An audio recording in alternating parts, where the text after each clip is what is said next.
I will explain how it's work. At the moment in the room we have like 12.7 temperature.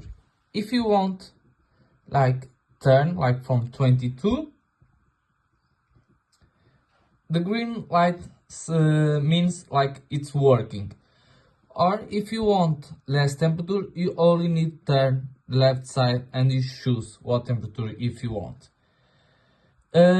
Please, when you choose your temperature more or less, you only need turn left or right. Never press the button.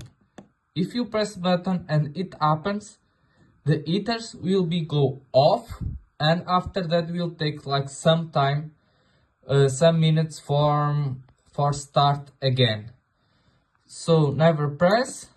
When you want to choose, only turn from the right like 22 or 23, waiting the green light show and it will works.